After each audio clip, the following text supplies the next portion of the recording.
आज अपनी हम 14 चैप्टर का सेकंड एक्सरसाइज करेंगे। इसके अंदर कंसेप्ट आती है किसी भी लाइन का इंक्लिनेशन निकालने की। सपोज ये आपका एक्स एक्सिस है, ये आपका वाई एक्सिस है, आपको मालूम ही है। यहां पर एक लाइन ऐसे जाती है, ये इसका इंक्लिनेशन बनता है थीटा। सारे एंगल्स हम किसी भी लाइन के हमेशा वाई एक्सिस से मेजर करते हैं। सबसे पहली बात होती है, सॉरी, एक्स एक्सिस से मेजर करते हैं, एक्स एक्सिस की पॉजिटिव डायरेक्शन से मेजर करते हैं। ये जो डायरेक्शन है इसको पॉजिटिव डायरेक्शन बोलेंगे। एक्स एक्सिस की जो भी एंगल मेजर करेंगे वो एक्स एक्सिस की पॉजिटिव डायरेक्शन से मेजर करेंगे या एंटी क्लॉकवाइज करेंगे। और एंटी क्लॉकवाइज हमेशा पॉजिटिव एंगल लिए जाते हैं। ये जो थीटा है यहां से हमने इसको मेजर किया तो इस लाइन का इंक्लिनेशन बोलते हैं इसको।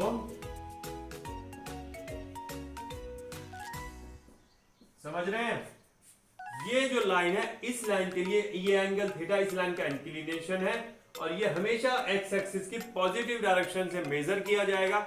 अगर ये लाइन इस टाइप से होती है, सपोज ऐसे जा रही है, तो ये जो एंगल आएगा ये इसका नेगेटिव होगा क्योंकि ये अपोजिट डायरेक्शन में होगा। इसको ऐसे ना मेजर करके इधर से मेजर करेंगे तब ये पॉजिटिव डायरेक्शन बनेगी। अगर हम क्लॉकवाइज जाएंगे तो एंगल को नेगेटिव लेना पड़ेगा।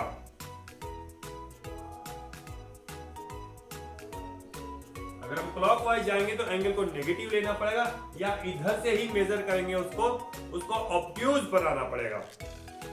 समझ लीजिए बात को ध्यान से। क्लॉकवाइज नेगेटिव एंगल्स होते हैं, एंटी क्लॉकवाइज पॉजिटिव एंगल्स होते हैं और हमेशा हमें इस डायरेक्शन से एंगल को मेजर करना पड़ता है किसी भी। इसको हम इंक्लिनेशन भी बोलते हैं। समझ रहे हैं? अब अगर हमें किसी भी साइड का स्लोप निकालना हो तो स्लोप क्या चीज होती है? ये एक वर्ड आया है, एम से डिनोट करते हैं स्लोप। ये इंक्लिनेशन का ही एक टाइप होता है। इंक्लिनेशन का इससे हमें पता चलता है स्लोप की वैल्यू अगर हमें निकालनी हो तो हम tan थीटा फाइंड करते हैं। m equals to tan theta. कैसे फाइंड करते हैं?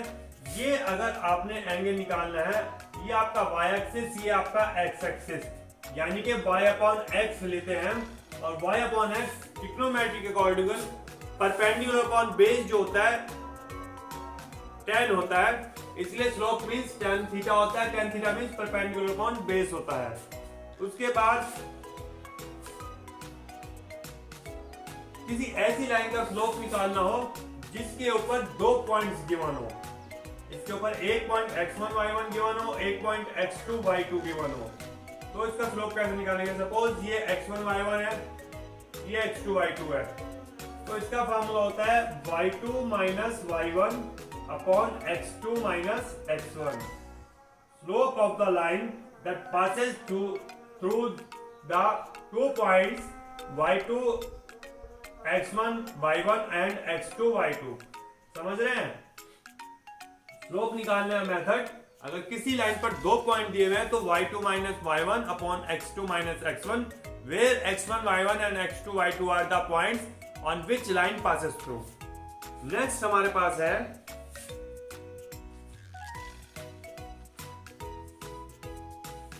Parallel line. सपोज एक ये लाइन है, ये वाली जो बनी हुई है, एक और ये लाइन चली जाती है ये ऐसे। तो अगर इनके दोनों एंगल्स इक्वल होंगे तो आपको दिख रहा है कॉरस्पॉन्डिंग एंगल्स होंगे, और कॉरस्पॉन्डिंग एंगल्स इक्वल होंगे तो इसका मतलब उनका स्लोप भी इक्वल होगा। तो जो पैरेलल लाइंस होती हैं इनके slopes are equal.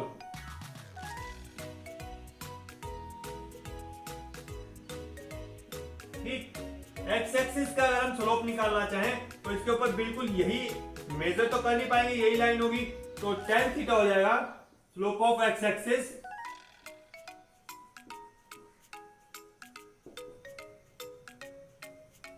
n equals to tan theta means tan zero की वैल्यू जीरो होती है, तो slope of x axis zero होता है।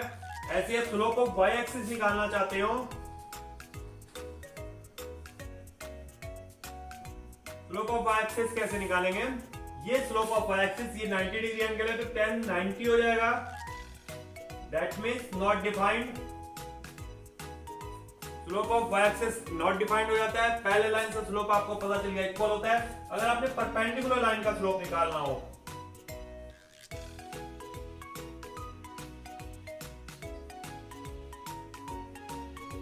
तो परपेंडिकुलर लाइन का स्लोप निकालने के लिए आप कैसे करेंगे?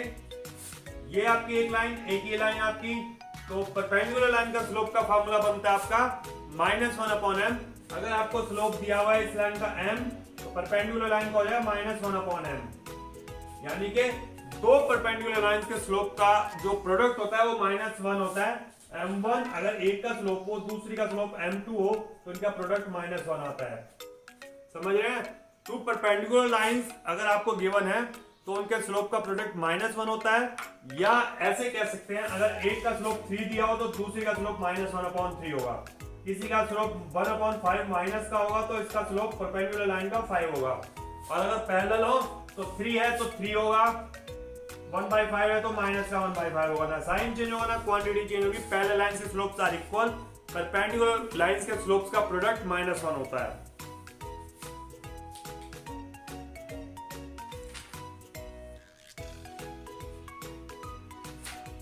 अब हम अपनी एक्सरसाइज स्टार्ट करते हैं। 14b, ये सब कुछ आप समझ ही गए होंगे। समझ में नहीं आया है तो एक बार अपनी बुक को पढ़ लेंगे तो बिल्कुल समझ में आ जाएगा। कुछ खास बात नहीं है, कुछ स्पेशल नहीं है।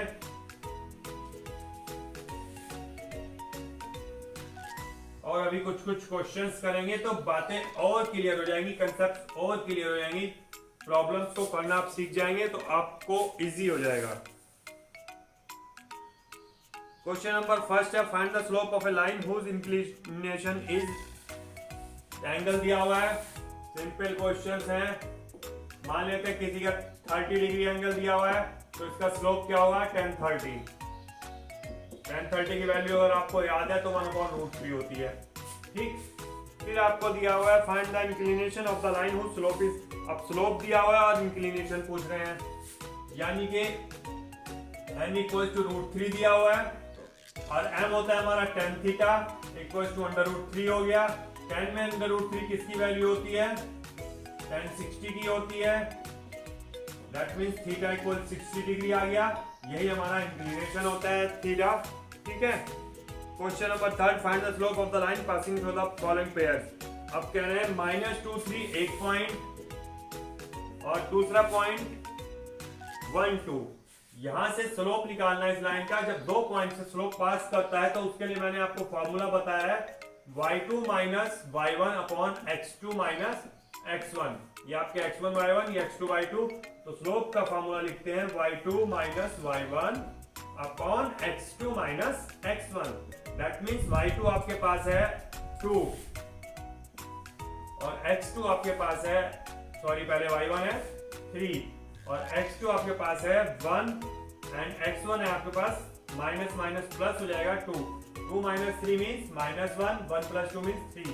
तो ये आ गया आपका स्लोप इक्वल्स टू -1/3।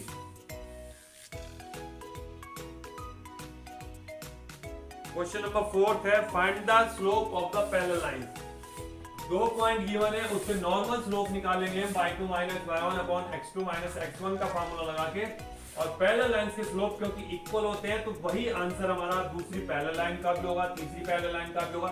जितनी भी पैरेलल लाइंस होती हैं उनके स्लोप इक्वल होते हैं। समझ रहे हैं आप बात को? तो इसको कर लेंगे। Question number 5, the slope of the line perpendicular to AB। A = 0 - 5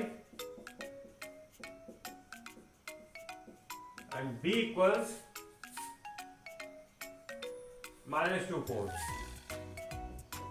इसके अंदर हम क्या करेंगे? अगर स्लोप निकालना है पहले AB का y2 - y1 x2 - x1, ये x2 y2, ये x1 y1। y2 आपको दिया हुआ 4 माइनस प्लस 5 x2 आपको दिया -2 और x1 आपको दिया है 0। तो जाएगा 9/-2। दैट मीन्स -4.5 आपका स्लोप ऑफ AB आया। अब परपेंडिकुलर लाइन टू AB, इसका स्लोप क्या होगा? इसके लिए होता है formula m1 equals to -1/m2। ठीक है, तो ये हो जाएगा आपका माइनस का प्लस 2/9, इसका स्लोप हो जाएगा। समझ रहे हैं? बहुत इजी चीजें हैं, बहुत आसानी से समझ में भी आती हैं।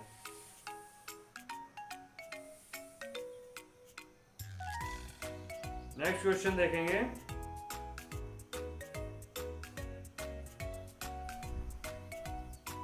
Question number 11।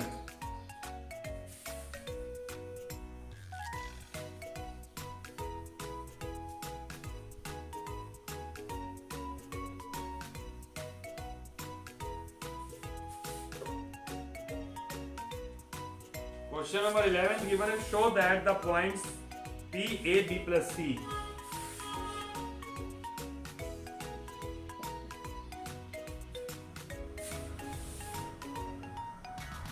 Q, B, C plus A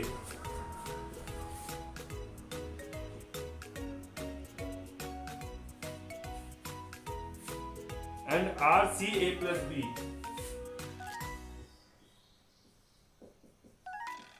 इनको कोलिनियर प्रूव करना है। कोलिनियर पॉइंट्स कौन से होते हैं पहले ये आपको मालूम होना चाहिए। कोलिनियर पॉइंट्स वो होते हैं जो एक ही लाइन पर हो। मान लेते हैं आपकी ये PQR ये लाइन है, अब इनको कोलिनियर प्रूव करना है क्योंकि एक ही लाइन है, तो इसका कहीं पर भी आप स्लोप निकालना चाहें इक्वल होगा। तो कोलिनियर लाइन का स्लोप इक्वल होता है, स्लोप्स आर इक्वल।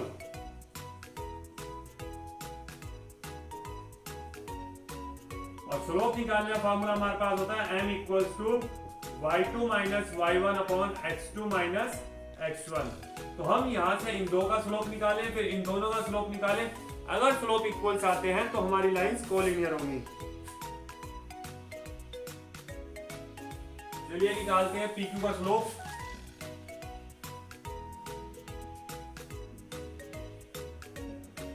ये x1, ये y1, ये x2, ये y2 minus y1 upon x2 minus x1। y2 क्या आपका C plus A minus y1 आपका है B प्लस C, बाहर माइनस है तो अंदर भी माइनस हो जाएगा, और अपॉन आपका आएगा x2 minus x1 B minus A। ऊपर आपका C कैंसिल हुआ, ये A माइनस B का बना आपका ऊपर, नीचे बना B माइनस A। आप माइनस कॉमन ले सकते हैं, ऊपर भी B माइनस A हो जाएगा, नीचे भी B माइनस बना, यानी आपका है -1। स्लोप ऑफ PQ आया -1। अब आप स्लोप ऑफ QR निकालें तो वो भी यदि माइनस आता है तो तीनों पॉइंट्स कोलिनियर होंगे। कैसे करेंगे? Slope of QR,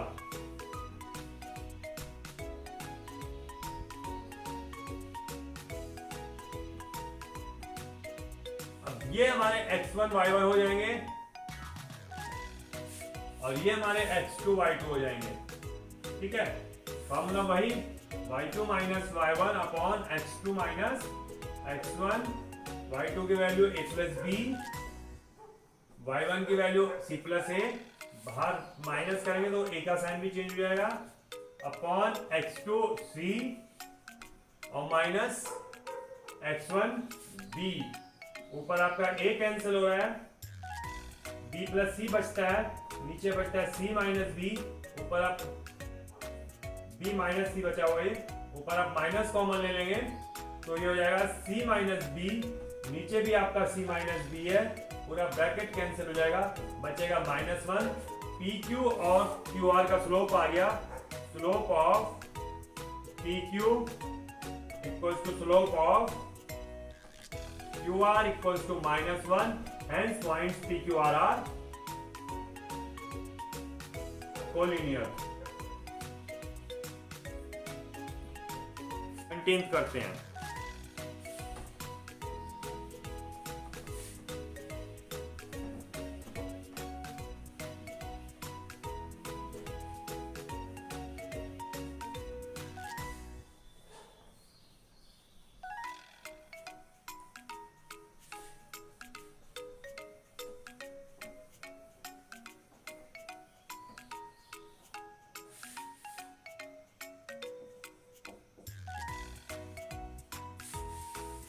find the slope and inclination of the line.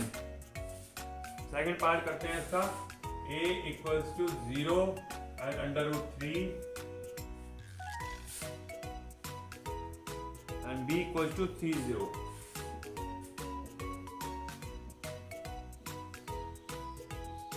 हमें स्लोप भी निकालना है, इंक्लिनेशन भी निकालना है। स्लोप का फार्मूला होता है y2 minus y1 upon x2 minus x1। ये x1 y1, ये x2 y2। तो y2 0 minus y1 minus minus plus under root 3 हो जाएगा अपॉन x2 3 माइनस 0।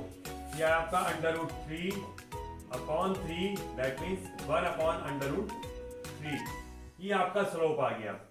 अब आपने इंक्लिनेशन निकालना, तो n इक्वल्स होता है tan theta equals to 1 upon under root 3। tan में वैल्यू होती है ये 30 डिग्री की, तो इंक्लिनेशन आ गया आपका थीटा मीन्स 30 डिग्री। समझ गए? सिंपल क्वेश्चन है। नेक्स्ट क्वेश्चन करते हैं।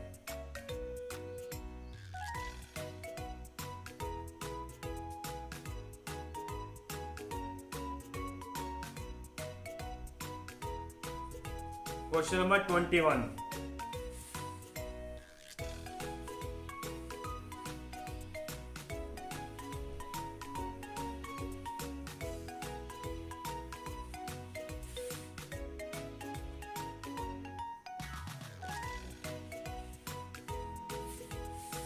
Find the values of K so that P2 will be parallel to RS. P24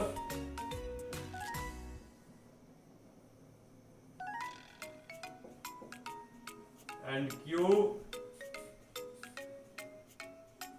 36 and R 81 and S 10K। हमारा क्वेश्चन क्या था? Find the values of K so that PQ parallel to RS।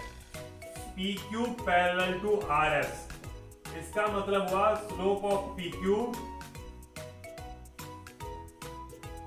Equal to slope of